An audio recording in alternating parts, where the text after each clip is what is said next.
All right. What is up, guys? Welcome to Bleav in Rams, presented by FanDuel, your home for all things Rams football this season. Erin Coscarelli alongside my guy, Tyler Dragon of USA Today. Make sure to subscribe, comment, rate us, find us on YouTube. You can also watch us on FanDuel TV SoCal weekly. Rams are slight home favorites against the Texans week 1, that according to FanDuel Sportsbook. Before they hit the road to take on the Titans, get in on the action. Guys, ladies, it is finally here. The LA Rams home opener. The Rams are taking on the Houston Texans to kick off the 2025 season. Both teams have made the playoffs the last 2 seasons. It's going to be a good one. Here to break down, help us read between the tea leaves and see what we might be in for, LA fans, is a former NFL defensive tackle. He played with the Texans 5 seasons. He is co-host of your Bleav in Texans. And of course, we decided what better time to do a little crossover action with Seth Payne. Seth, how you doing? I'm good. I'm happy to be here. I'll tell you the one thing that I'm aggravated about, and I'm not trying to kiss up to anybody here. Yeah. This is a hard team to hate, the Rams. I like to try to work up a little bit of hatred. I'm not an actual journalist or anything, so I get to be biased in all of this. It's a very likable team, and that's what's starting to annoy me more than anything. And it doesn't help that I like Jared Verse so much, because I spent way too much time this offseason going back and watching Jared Verse highlights or cut-ups of various games and everything. And I'm excited to watch him, but it's also a huge test for the Texans, who are going to start a rookie offensive tackle in Ariante Ursary. If you guys could somewhere along the way give me a reason to hate any of these guys or this team, I'd appreciate it, because it's kind of what I live on during football season. Yeah. They've had an interesting, Tyler and I have had a very busy off season because of what's happening with Matthew Stafford, 37 years old. He is entering his 17th season in the NFL. And all of a sudden, right smack in the middle of training camp, the quarterback is not available to practice. We're seeing first team reps with Jimmy Garoppolo. Seth, real quick, before we get into the game, what were your initial thoughts when you heard about what happened with Stafford? Stafford, it's interesting because you go into this game against a guy with a back issue who's 37 years old. And my first thought is, all right, there's a very good chance that you see all-pro version of Matt Stafford on any given Sunday still. And it's just that precarious type of injury where he might be fine until he's not. And when he's not fine, it's really, really bad. So from the Rams' perspective, look, they're going to be very concerned about Will Anderson and Danielle Hunter and the rest of those pass rushers. The Texans have a very good pass rush. It's just, I don't know how long it'll last. So for the course of 17 games, I'd be really, really worried about it if I were a Rams fan. As a Texans person, or as a Texans former player, I'm more just concerned that on any given Sunday, he's still able to go back to the old Matt Stafford. We played against the Jets last year, and Aaron Rodgers for one half of football looked like classic Aaron Rodgers. He was making throws off platform. He was just dotting Garrett Wilson in the end zone just for a perfect pass and reception. Davante Adams had a really impressive touchdown in that game. So we've seen in Houston what an aging quarterback who's got physical ailments can do on any given Sunday or Monday or Thursday night. So I'm still nervous about that. Yeah, I mean, I agree with you. In fact, we were talking to Rodney Peete last week, and he pretty much said the same thing. I mean, back injuries don't necessarily get better, especially when you have like a bulging disc or a hernia or something like that. They don't get better over the course of the season. And when you accumulate all those hits and all those sacks, you can easily re-aggravate it. Seth, as a former athlete, I was a former athlete as well, not nearly in your level as football, but still, if you get hit in your back and you already are going into something with a back injury, more than likely you're going to aggravate that injury. And then that affects your mechanics, it affects your throwing power, it affects your ability to maneuver within the pocket. So I am concerned. The good thing is, Matthew Stafford is going to start week 1. The Rams aren't showing that much concern, but you have to think in the back of their minds, they're all bracing themselves. when Matthew Stafford takes a hit Yeah. or two hits or three hits. And it's not even just maybe the hits, maybe if you just fall the wrong way. So it's going to be every single week, there's going to be a concern in the back of the Rams' mind. Is Stafford going to be okay this week? Is he going to be able to absorb all the shots and all the hits that his back takes week in and week out? And that's where I do think I would expect him to come out and have a lot of quick passing game stuff and probably try to lean on the run game as much as possible. The advantage that they might gain in that is that the Texans, one of the things they haven't been great at with DeMeco Ryans, where they've made so many improvements defensively, they do so many things real well. They're not great against the play action, and they do allow big chunk plays at times. So if they're hitting the run game, if they're using the quick passing game and all of that, I do know, look, Stafford's smart enough, obviously, to find his opportunities. And when there's coverage breakdowns on the back end, what the Texans saw last year at times was they were starting two rookies in the secondary, and at times they were banged up with injuries. So there were some missed assignments and mental errors that yielded way more big passing plays than you'd expect from a defense that's otherwise really, really good. So he'll have his opportunities as long as they can just keep him in. Even if it's only a few times in that game, I think I would expect Sean McVay to try to dial up some max protection and take some shots. And that's where the whole Sean McVay dynamic comes into it. You know, the old DeMeco's gone against Sean McVay before when he was the defensive coordinator for the 49ers. So the chess match between those two is going to be really interesting. Yeah, I like that you mentioned the run game. I actually drafted Kyren in my fantasy because of this reason, right? I think on FanDuel Sportsbook, it's the over-under 68.5 rushing yards for Kyren, but a lot of people thinking he's going to pop off and get maybe 100-plus rushing yards. I wanted to ask you that very question, knowing all these sort of variables, right? Stafford not feeling maybe 100%. You guys have your what's called psychotic pass rush or psychotic defense, which one of our producers described the Texans as. How do you envision, certainly in the first half or first portion of the game, that Sean McVay may try to establish in terms of exploiting your guys' weaknesses? I think the biggest thing is the play action has been effective. The Texans, they don't blitz a lot. And you would think they almost kind of play bend but don't break, except that they do a really good job of getting deep into the backfield. They're top 5 in TFLs, top 5 or 6 in sacks last year. Pretty much any category of statistic that's behind the line of scrimmage, run stuffs, all of those things. They do a really good job of it. They'll kind of, they'll snuff out a drive just with a huge play. The play action and then some of the shot plays where they're hurt. Really, if you look at the Texans defense last year, the one thing that really doesn't match up to the eyeball test was that they weren't a great scoring defense. They were about middle of the pack in scoring defense. And that really goes back to what we were seeing on the offensive side of the ball, because the offense couldn't sustain drives because they put the defense in bad field position at times. And then by the third and fourth quarter, that's when it would really start to take its toll and you'd see some of these defensive breakdowns. So I don't know if I would expect fireworks in the first half.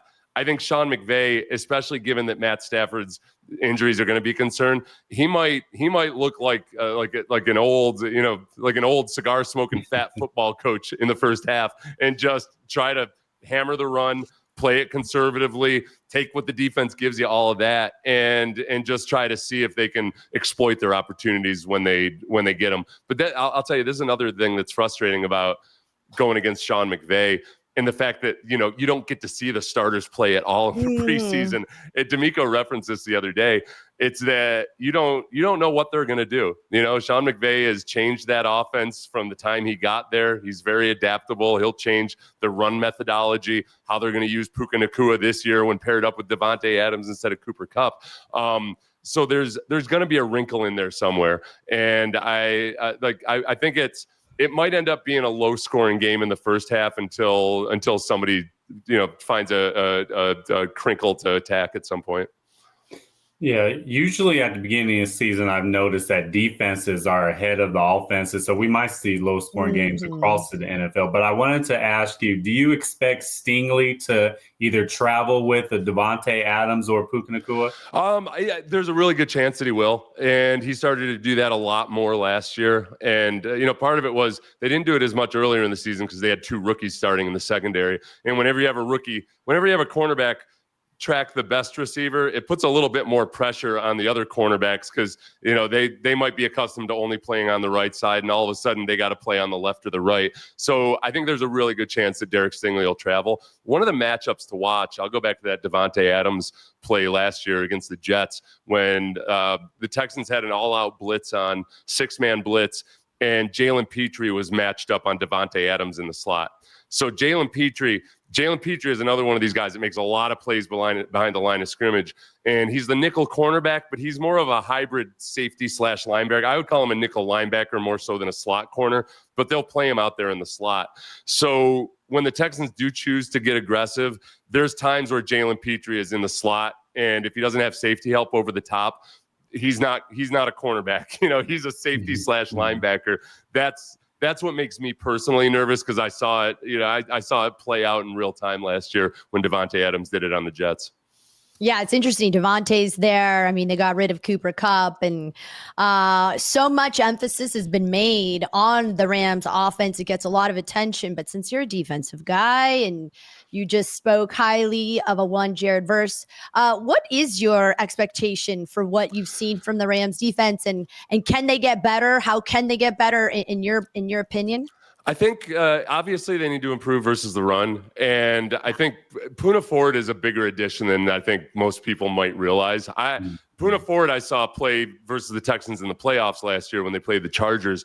And the Texans had a great day offensively, but Poona Ford just kept showing up. And he was a pain in the butt for the Texans interior offensive line. So the Texans interior offensive line, they've swapped everybody out. But none of those guys at center or guard are name brand guys. Laken Tomlinson's a guy that's been in the league forever, and has been in the NFC West. But he's past his prime, but he's at least solid and steady. They've got a center in Jake Andrews who's barely played any NFL football at all. And then at right guard, they have Ed Ingram, who came over from the Vikings, but he had been benched midway through last season. So interior offensive line was an issue last year. This year, we just don't know. The offense as a total, with the new offense, with Nick Caley as the offensive coordinator and with their new offensive line coach, Cole Popovich, they look cleaner. They look more fundamentally sound. Last year, the Texans, they were third worst in the NFL in allowing run stuffs. They were just constantly defensive linemen in the backfield. They've cleaned that up, but they obviously haven't necessarily faced guys like Poona, and Braden Fisk. So that's going to be a big test. That and Jared Verse gets talked about, and justifiably so, because he's awesome. I think the Texans are going to do some things to help out versus Jared Verse. I think they're going to chip him a lot. I think they're going to keep a tight end in, and they're going to slide protection to him, but you still got to worry about Young, obviously. But those interior defensive linemen versus that Texans interior line, that might end up being the thing that determines the game, because they want to really lean into the run game. They talk old school about establishing the run. If the Rams have actually improved their run defense, and if those interior defensive linemen and linebackers can keep the Texans from running productively, it's going to throw a wrench into what I think their MO is going to be. Finding great candidates to hire can be like trying to find a needle in a haystack. You get too many resumes and not enough candidates with the right skills or experience. But not with ZipRecruiter. ZipRecruiter finds amazing candidates for you fast. And right now you can try for free at ZipRecruiter.com/audio. It's like matchmaking, but for careers. ZipRecruiter has smart technology that literally identifies top talent for your roles quickly. Immediately after you post your job, ZipRecruiter's powerful matching technology starts showing you qualified people for the job. I know, pretty awesome. ZipRecruiter lets you connect with top candidates ASAP. You can use ZipRecruiter's pre-written invite to apply message to personally reach out to your favorite candidates and encourage them to apply sooner. Ditch the other hiring sites. Let ZipRecruiter find what you're looking for, the needle in the haystack. 4 out of 5 employers who post on ZipRecruiter get a quality candidate within the first day. Try it for free at this exclusive web address, ZipRecruiter.com/audio. Again, that's ZipRecruiter.com/audio.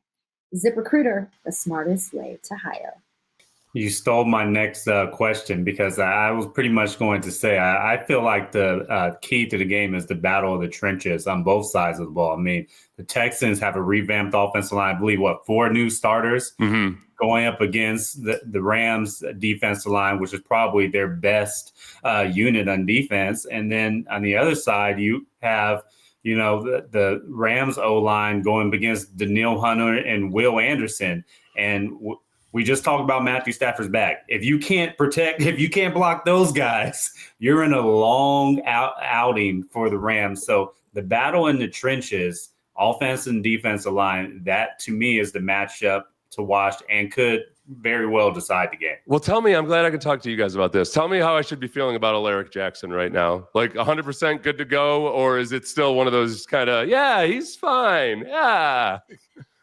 He's been a big part of the conversation with that offensive line all season long. Everybody has asked for updates, of course, well wishes with what he's going through.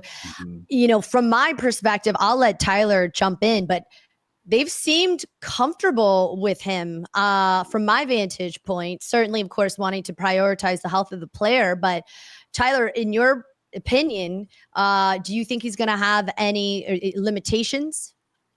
So if he has limitations, the Rams certainly aren't going to tell us. I don't think he'll be probably 100%.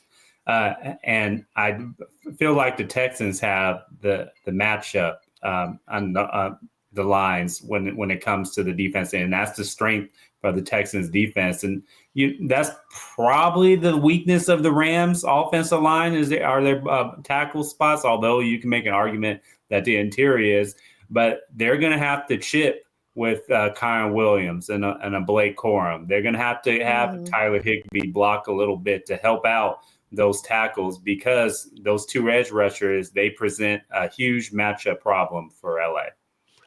I don't know if you guys have the same trouble that I do with names. Probably not, because I'm an all-time bad getting names swapped up. But having a Puka and a Poona on the same team it's taken me out of my flow this week. I'm having a hard time not saying Puka or Poona for the wrong guy. But obviously like Poona or Puka. When we talk about the big plays, the Texans defense, the one big thing is, when you have a team that relies on having a really good pass rush up front, there's times where no matter how awesome those guys on the edge are, they're just not going to get home. And that's where some of the missed assignments in the secondary came into it. And again, going against Sean McVay is so interesting because he's just so smart about knowing when to, all right, dial up max protection. And we're going to test the secondary. We know we have a feel for if we can just get Matt Stafford some time on this 3rd and 7 or something, we have a really good chance. That's where like Matt Stafford's football IQ, regardless of how his back feels, I think can still be a deciding factor in this game. Yeah, absolutely. And a guy that came over there from the Rams. Sorry, I keep looking over here because my dog needs to use the restroom. And I'm like, I can't get up right now. You got to just chill. This dog is a 5-pound Chihuahua, and he's when as high calls, maintenance as I am. He's very high maintenance. I thought you were admiring the artwork there. It's a cool painting. Yeah, I'm going to pretend that I get modern art and I understand that painting. Yeah, it's way cooler than I actually don't even really know what it means, but as long as it looks cool and it somehow shows that I'm artisanal and artistic, sign me up. But you know how I get that from you. Yeah. I'll give you the lowdown on how to be cool in LA, Seth. One thing I'm definitely not, but you know who is cool? Nick Caley. We were just talking about him. Obviously after your guys' playoff loss, you kind of shifted things up. And you got rid of your offensive coordinator. You brought in Nick Caley. First of all, what do you think contributed to last year's offensive decline? I think for the Texans this year, there are high expectations for that team to continue to dominate, certainly going into January. What contributed to the decline, and what do you think Nick Caley is going to bring to that offense in terms of what's different this season? I think, just to put it bluntly, I don't think Bobby Slowick was a very good offensive coordinator. I don't think he was ready for it. I think he's a really bright guy, but in a lot of ways, he feels and seems like the exact opposite of Nick Caley. Nick Caley feels like a blue-collar guy, and he's been a position coach, and he's very concerned with the fundamentals of things and the physical side of football, whereas it always felt with Bobby Slowick that he was kind of a whiteboard guy. And it would get increasingly frustrating as the season went on, to where Bobby Slowick would get up in press conferences and talk about how, well, the play calling is one thing, but it's the execution, almost as if he wasn't responsible for the execution. And that's what was driving me crazy last year, was we would see some of the footwork on the offensive line, the footwork from the tight ends when they were blocking or in pass protection, the mental errors by running backs in pass protection.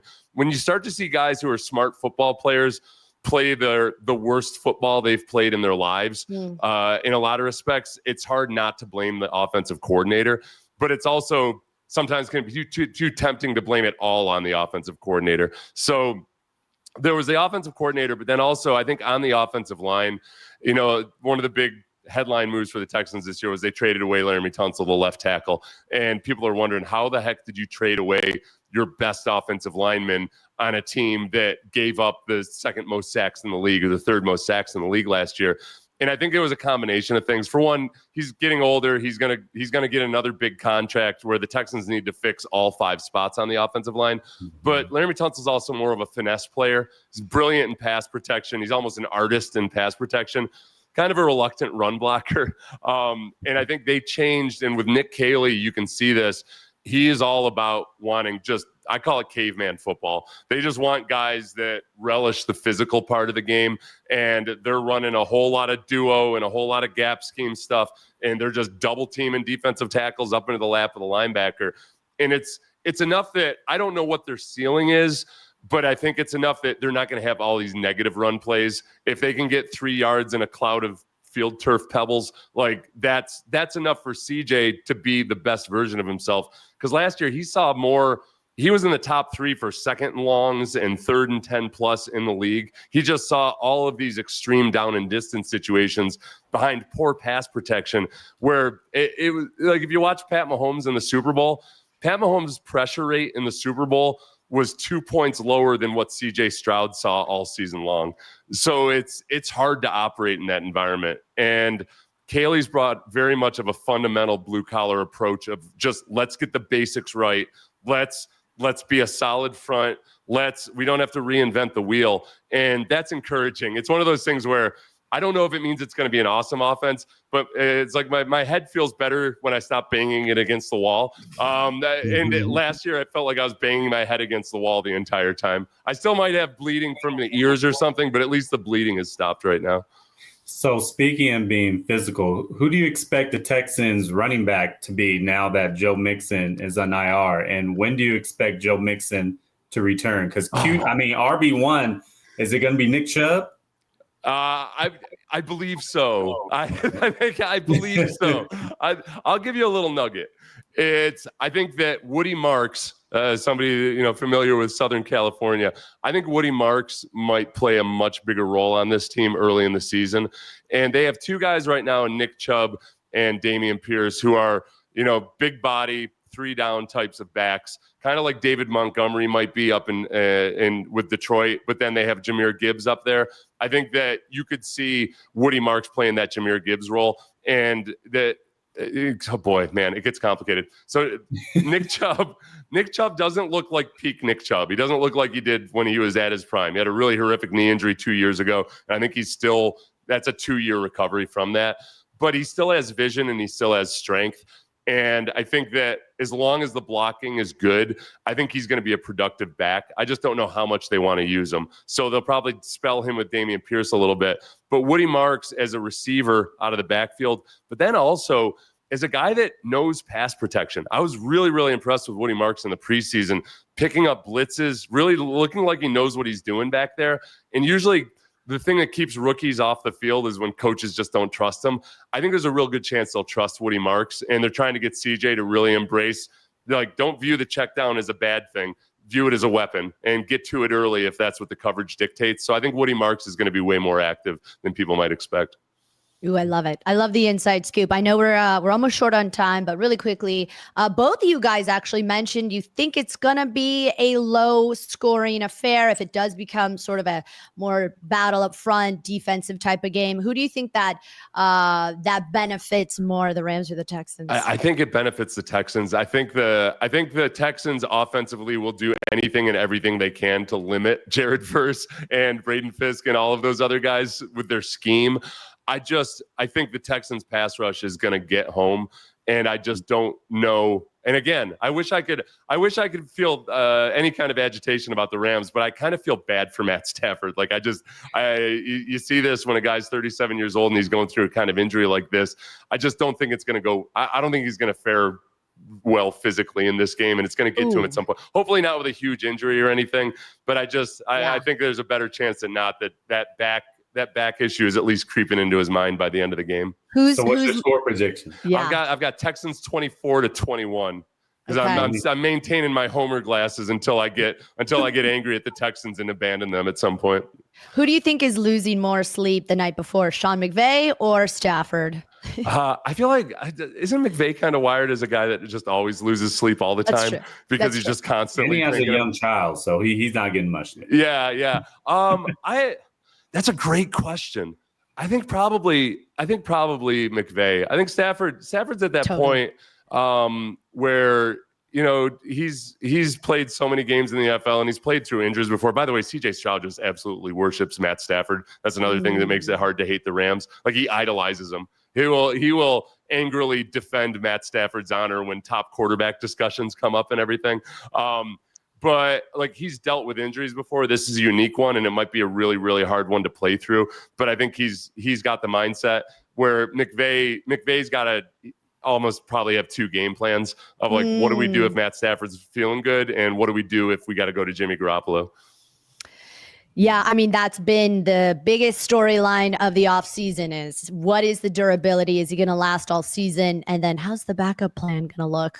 Jimmy G carrying the torch. But I think this first game, season opener, week 1 against the Texans, it's going to say a lot about both teams. And of course, Seth Payne, former NFL pro, also made some time to join us. He is your co-host on Bleav in Texans. Go check out their show. And thank you again. Thank you for giving us the inside scoop on what us Rams cohorts can expect on Sunday. It's going to be a good one regardless. Yeah, no, this will be a fun one. I'm gonna go buy some art. Go buy some art. I'm going to go let my dog out because he's driving me crazy. Poor little guy, a tiny little bladder on your Chihuahua. He's got It's awful. It's awful. When he's been looking at me for 10 minutes, like, all right, this is for the birds. Wrap it up, lady. Okay. Wrap it up. All right, you guys. Thanks, Tyler Dragon of USA Today, Seth Payne. We appreciate it. This is your Bleav in Rams preview against the Texans. Thanks for listening. All right. Thanks, guys. Have a good one.